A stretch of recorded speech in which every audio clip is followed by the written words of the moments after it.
हाल ही में एक market outlook report सामने आई है जिसने पाकिस्तान के स्टॉक मार्केट के लिए एक बहुत ही बड़ा हदफ रखा है। तो आज हम इसी तज्जिए की गहराई में जाएंगे और देखेंगे कि आखिर इस बड़ी पेशगोई के पीछे क्या अवामिल काम कर रहे हैं। ये एक नंबर है, लेकिन ये सिर्फ कोई आम नंबर नहीं है। दरअसल ये पाकिस्तान के बेंचमार्क KSE 100 स्टॉक इंडेक्स के लिए एक बहुत बड़ी, बहुत ही बोल्ड पेशगोई का मरकज है। तो आखिर ये 2,03,000 का हिस्सा है क्या? ये दरअसल दिसंबर 2026 तक KSE 100 इंडेक्स के लिए एक मुतवक्को टारगेट है, जिसका मतलब है 26% का शानदार रिटर्न। अब ये दावा तो बहुत बड़ा है। तो आइए उस पर जरा गहरी नजर डालते हैं। सबसे बड़ा सवाल तो यही है कि भाई मार्केट इतनी बुलंदी तक आखिर पहुंचेगी कैसे? इस रिपोर्ट में एक टर्न अराउंड स्टोरी की बात की गई है, यानी हालात के बिल्कुल पलट जाने की एक कहानी। तो इस उम्मीद भरी पेशगोई की बुनियाद क्या है? असल में ये कुछ बुनियादी तब्दीलियों और इस्लाहात का एक सिलसिला है, जिन्हें हम कह सकते हैं कि ये तब्दीली के असल मुहर्रिकात हैं। सबसे पहला और बड़ा मुहर्रिक है तवानाई का शोबा। देखिए, पहले ये जो गर्दशी कर्जा था, जिसे सर्कुलर डेट कहते हैं, उसने पूरे सिस्टम को जैसे जाम कर दिया था। लेकिन अब सूरत-ए-हाल बिल्कुल मुख्तलिफ है। नया कर्ज जमा ही नहीं हो रहा और कंपनियों की रिकवरी 95% से भी ऊपर चली गई है। इसका सीधा मतलब है कि कैश फ्लो बेहतर हुआ है और कंपनियों की माली सेहत बेहतरी की तरफ गामजन है। और इसका असर पड़ा है सीधा सरमायाकारों के एतमाद पर। कई सालों के बाद मार्केट में बड़ी M&A डील्स यानी कंपनियों के इंतजाम वापस आ रहे हैं। फर्स्ट वुमेन बैंक की फरोख्त 20 साल में पहली निजकारी है और सबकी नजरें अब PIA की निजकारी पर हैं, जिससे इस एतमाद को मजीद तकवीयत मिलने की तवक्को है।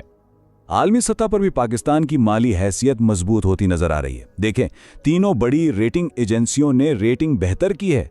डिफॉल्ट का खतरा नापने वाला CDS स्प्रेड 3.5 साल की कम तरीन सतह पर आ गया है और अब नए बैनुल-अक़वामी बॉन्ड्स जारी करने का रास्ता भी साफ हो रहा है। अच्छा, तो ये तो हो गई इस्लाहात। अब जरा आगे बढ़ते हैं और देखते हैं कि ये सब कुछ माशी आदादो शुमार में कैसे नजर आ रहा है। यहाँ हम GDP की शरह नमू की एक मुस्बत पेशगोई देख सकते हैं। माली साल 26 के लिए 3.1% और माली साल 27 के लिए 4.0% की तवक्को की जा रही है। ये सीधा सीधा मईशत की बहाली और तोसी की अलामत है। तो अहम नुक्ता ये है कि जब मईशत तरक्की करती है तो कारोबार भी फलते फूलते हैं। इससे कंपनियों के मुनाफा बढ़ते हैं और यही चीज़ आखिरकार स्टॉक मार्केट को ऊपर लेकर जाती है। मौशी इस्तेकाम का एक और बहुत अहम स्तून होती है महंगाई। पेशनगोई यह है कि महंगाई की शरह 7 से 8% के दरमियान मुस्तहकम रहेगी। देखिए, सरमायाकारों और कारोबारों के लिए मुस्तहकम महंगाई बहुत अहम है। इससे होता यह है कि मुस्तकबिल की मंसूबाबंदी करना आसान हो जाता है और सरमायाकारी पर कितना मुनाफा हो सकता है इसका अंदाज़ा लगाना भी मुमकिन हो जाता है। लेकिन हर कहानी इतनी सीधी नहीं होती, इसका एक दूसरा रुख भी होता है। तो इस उम्मीद भरे मंजरनामे के सामने क्या चैलेंजेस और मुमकिन खतरात हैं? रिपोर्ट में कुछ अहम खतरात की तरफ भी इशारा किया गया है, जैसे कि इलाकाई तनाज़ात, गैस सेक्टर के पुराने मसाइल, मार्केट में बुलंद लिवरेज और मौसमियाती तब्दीली से जुड़े मौशी खतरात। ये वो चैलेंजेस हैं जो इस सफ़र को मुश्किल बना सकते हैं। तो इन तमाम इम्कानात और ख़तरात के बीच असल सरमायाकार क्या सोच रहे हैं? आखिर उनका पैसा जा कहाँ रहा है? मुकामी सरमायाकारों के जज्बात तो बिल्कुल वाज़ेह हैं। अक्सरियत यानी 57% ये तवक्को कर रही है कि इंडेक्स 1,80,000 से भी ऊपर बंद होगा। ये एक बहुत ही मजबूत और मुस्बत इशारा है। और वो किन शोबों पर ज़्यादा भरोसा कर रहे हैं? सीमेंट, एक्सप्लोरेशन एंड प्रोडक्शन यानी ENPs और ऑयल मार्केटिंग कंपनियां उनके पसंदीदा हैं, जबकि टेक्सटाइल और पावर जनरेशन जैसे शोबों से वो फ़िलहाल थोड़ा गुरेज कर रहे हैं। गैर मुल्की सरमायाकारों का नज़रिया भी काफ़ी मुस्बत है।